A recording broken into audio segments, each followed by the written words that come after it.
Welcome to Deception Roll, the show where I openly lie to my friends by reading them 3 r/RPG horror stories, one of which I made up. It is completely false.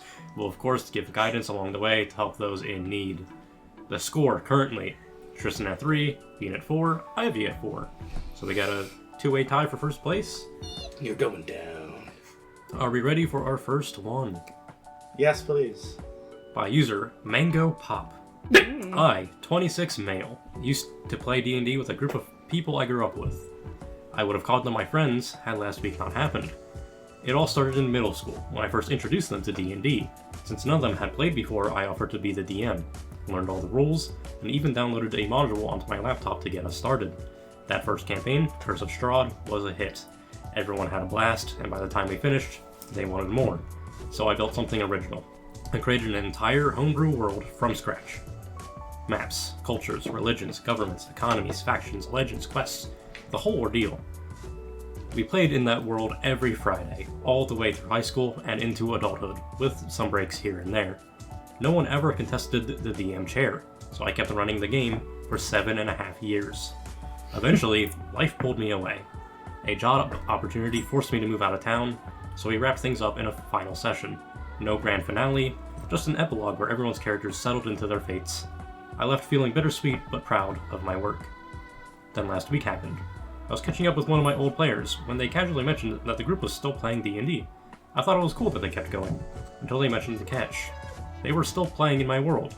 I was confused. I had never shared my notes, maps, or any of my documents. I asked how they were doing it. They responded, "Oh, well, Jason took over the DM." And then they said, "He's been kind of tweaking things, but it's mostly still your world." So I asked them what he meant by tweaking. Turns out my carefully built lore changed completely beyond recognition. All my years of homebrewing and brainstorming resulted in the world becoming a black and white power fantasy for my former players. Important NPCs were made into jokes. Entire governments and cities disappeared from the map. A whole new tropey pantheon of gods were introduced. I was floored. I asked them if they had at least credited me for the world. They said, "Oh, well, I mean, Jason kind of made it his own now. He doesn't really talk about you much." And that stung. 7.5 years of effort, and now it's his world. That's when I found out the worst part. They had been recording their sessions and uploading them as an actual play podcast. My world, my NPCs, my stories, and in their episode descriptions, a world created by Jason. I haven't decided what to do yet, and would love some suggestions on how to even approach this shit show. By user Mango Pop. Oh, man.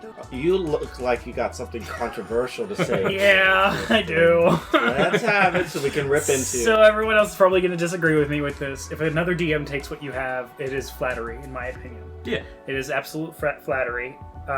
But it is a shame that he took it and then said nothing about it. I feel like there would have been greatness if he was like, "Hey, I took your shit, twisted a little bit, and now we're playing that game." Like, even that, pat on the back. I don't encourage that he has taken the world, shaped it to his own, and is now promoting it as his own. Yeah. But I also have to step on my own toes in this case, because technically he's changed enough of it that it's no longer your world. And that's where it's becoming that weird gray area. True. So if he, like, took all your notes and then started running the campaign from your notes, and he said, "Oh, it was created by me," that's a big no for, like, that's bad. Mm-hmm. That's horrible. But because he's changed so much, and he's using your place as like a seed or a point to start, it's a weird gray area for me. You know what I mean? Like, I don't agree with the idea of taking other people's work.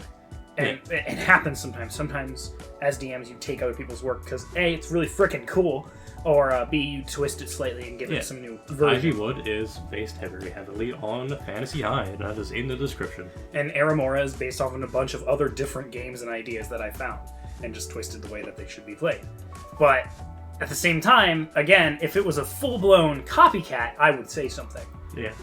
But again, for me, it's the podcast part. That's the crazy part. Stealing and taking a world, revamping it to your own desire, fine. Stealing a world, revamping it to your own power, and then podcast with you saying it was all you, that's what rubs me the wrong way. In my opinion, there's 2 routes you can go with this. You can sue them, because if you have the notes, there could be dates on those notes. Maybe. People can vouch that you created this world. Sue them. They're making money off of your work. Get a fat check, King.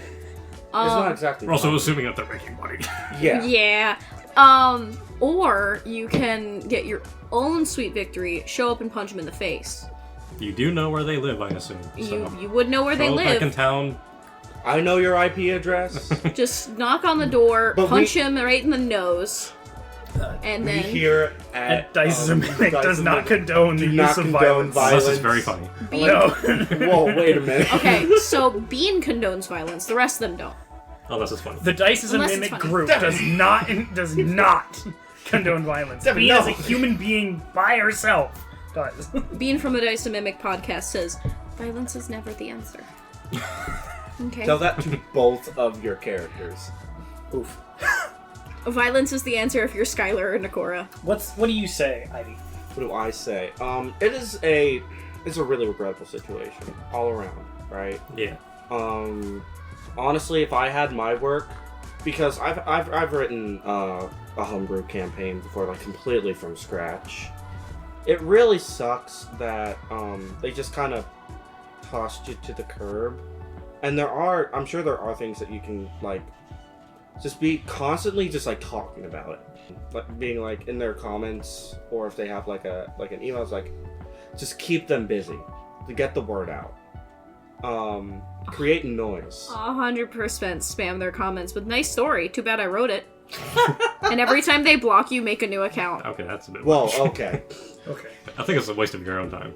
Let them know, like, hey, this isn't like original work, even though they claim it is. Like, I was a very close Honestly, I friend. only do that if it's like doing anything, because if they're just posting stuff and it's like Flopping. I just thought it was like 10 views per video. It's like Yeah. they're not really getting traction. It's like, just wait until anything actually happens. We're ready for the next one. Yeah. By user impossibly probable 59. So, at the time that this story took place, I was in high school. I, 16 female, was approached by a guy, 18 male, asking if I wanted to join his D&D group. After he overheard me talking to a friend about D&D, I went to a small school, so I knew most people. He seemed pretty harmless. It was a group of 6, including me and the DM. They were all 17 or 18, and I was the only girl in the group. We all played at the DM's house, and I didn't see any crazy red flags initially. After a few games together, things got weird. The party were interrogating a woman, I can't remember exactly why, but it was something related to a smuggling ring, and everyone was insisting that my character be the one to do the interrogation, because I was the only girl, and it would have been weird for them to do it. When I tried persuading the NPC to give up the information we needed, she refused, and the DM told me that she wouldn't give up any information unless we tortured her. I told him I didn't want to do that, and he said I was being a bad player for disrespecting him as the DM. Everyone kept pushing me, and I ended up excusing myself from the table, and the DM eventually moved on and let someone else do the rest of the interrogation. That was the first major red flag, that I wouldn't enjoy playing at the table. But I really wanted to play a game, and I was an anxious teenager, so I really wanted friends who shared my interests, so I persevered. Apart from this, there are a lot of small moments that made me uncomfortable. Male NPCs hit on my character every other session, and the DM would not stop trying to describe myself harming people. This wasn't him wanting realistic combat, as he didn't ask this from anyone else. At this point, I was convinced it was some sort of fetish. I told him multiple times I was uncomfortable with that level of graphic violence. He'd back off after a while, then do the exact same thing again next session. The DM's mom started inviting me to stay for dinner after games, which I thought was very kind of her. My home life wasn't great, so it was nice to have an adult who was nice to me. Turns out, she was only nice to me because she thought I was dating her son. After a few months of weekly games, the DM asked me to stay behind our game and asked me on a date. I was completely stunned. I was very open about being a lesbian. I had no idea why he thought I was remotely interested in him. I told him I didn't like him, like that, and tried to leave. When he told me that, if I didn't agree to go on a date with him, he'd kick me out of the group. I asked him, "Did you only invite me to this group to hit on me?" And then he literally said, "Yeah, why else would I invite a girl?" I ditched the group immediately after that and didn't play D&D for 2 years. I picked it up again this year, and recounting this story to my new group reminded me of how messed up it was, again by user impossibly probable 59. Men are disgusting. Truly. Sorry. No. So what you have to do is find good people like me and Ivy did. The men in this group are the most respectful men that have ever existed. Oh, hell I don't know, have you met Rachel? You're not Graviel though. You are Devin. That's different, and you're a respectful man. If you're a woman and you are invited to a D&D campaign, your first question to that person is there another woman in the campaign? Or even another queer person. Yes, that works too. Yes. If there is someone else in there that is within a community that you're part of, that's great. That's a good sign. If it's just a sausage you fest and the rest are just straight white men, I would be careful. Yeah. Wouldn't do it. Tread on the air of caution. Being in a group with strangers can be difficult because you don't know what to expect, and you can't always just play with people you know personally. But that's why session zeros are really important in my opinion, because you can get to know the people that you're playing with, as well as, figure out what their playstyle is or how they are as a person. Sometimes a bad person will let you know pretty quickly what they're like. Not always, though. Not always, but the good percentage of the time, they'll show you their colors pretty quick into doing a fake scenario. Yeah. Yeah, it's... Sorry, you experienced that. Truly. And I'm sorry that is how people are. They shouldn't be like that. That's the reality. No one should be that creepy or... Yes. Like, gross. Yeah. Don't be gross, gang. Glad you got back into D&D. Glad Yeah. you didn't let it hold you down. Exactly. So, I had a similar situation when I was dating a guy years and years ago in high school. He told me that D&D wasn't for girls, and the only reason that I started playing was because Tristan invited me to his game in college, and they were a healthy group of people. The people that my ex was playing with were not. So, I'm glad that you got back into it. Alright. If nothing else, the third and final one. By user Evolving Eggshell. In my first ever D&D campaign, I had made a tiefling paladin, a former criminal who was cursed by her goddess to not be able to harm innocents. Her goal in the campaign was to sell her soul and multiclass into a warlock, and lift her curse and be free to live her life. The DM predicted that this character may clash with the other two in the group, who were allegedly good characters, so he asked if PvP was okay down the line, and we all agreed after clarifying that PvP should be fair, so no assassinating each other in the night. After a boss fight where I killed the previous champion of this devil, I got the multiclass and became a warlock lifting my curse. After that, I explained my backstory to the party, and since our goals were aligned at the moment, I proposed that we keep together until we deal with the big bad guys, and we reevaluate our time at a later time. Keep in mind that until this moment, my character had saved children from wolves, had freed cities from occupying cultists, agreed to free some Goliaths that were being executed, etc., etc. My party proceeds to kill my character in a completely unfair PvP while I had 1 HP and no spell slots left. Their justification: now that the curse is lifted, you will do bad things. Probably. Okay, no problem. I made another character. The DM resurrected my paladin, and she became the big bad of the campaign, swearing vengeance. Cool stuff. On to the fucked up part. Our party came across a druid who murdered civilians, refused to let people gather lumber in a savage winter, and attempted to kidnap a diplomat who she promised to negotiate with. Her justification was that a long time ago, humans committed genocide of her tribe, and she is the only survivor. So now, she hates humans and wanted to take revenge. Anyway, we defeat the druid, and the other two players start talking to her, explaining the situation with the other questlines and asking her for help. And I was like, guys, what's going on? Aren't we going to kill this war criminal, or at least a prisoner?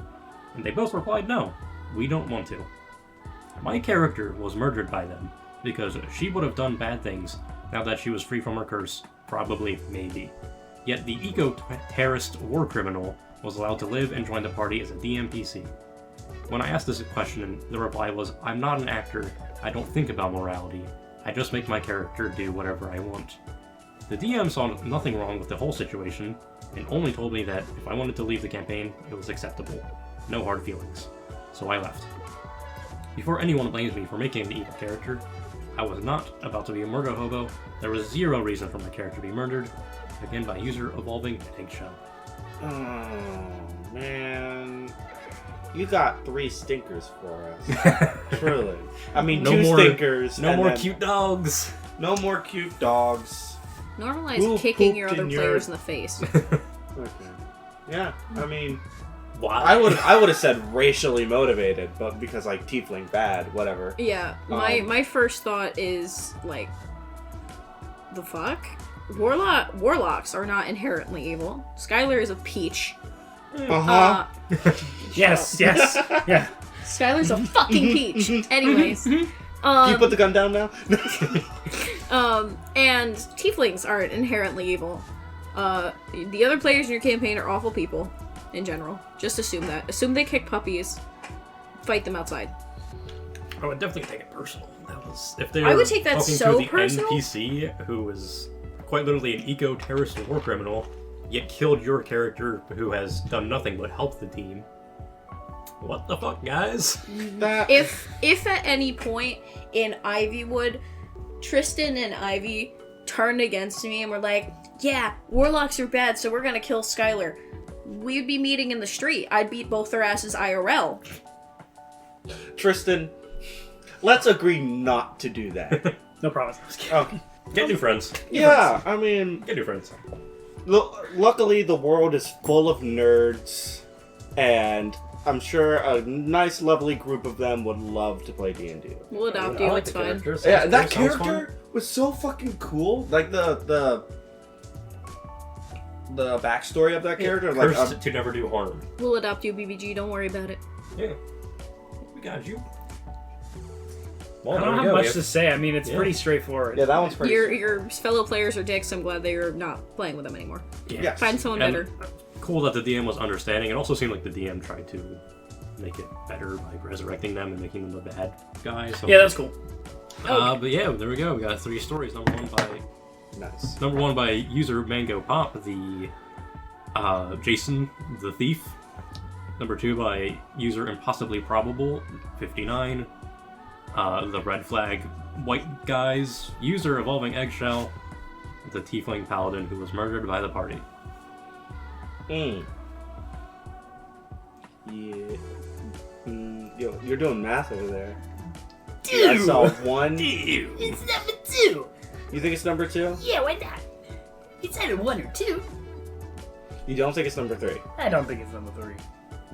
Fuck you, I think it's number 3. Okay, fuck you. Say it's 2. I think it's 2. So 2, 2, 3. Uh-huh. It was 1. Shit! I was on the line for both of them too. I was like, it's 2 or 1. It's 2 or 1. Yeah. Listen, I said 1. I know I choose I'm number not a loser alone in this. I didn't lose this alone, so that makes me feel a lot better. Cut that. Make it sound like I said 1. No. Anyway, that's all for this episode of Deception Roll. Thanks for listening. Bye bye. No.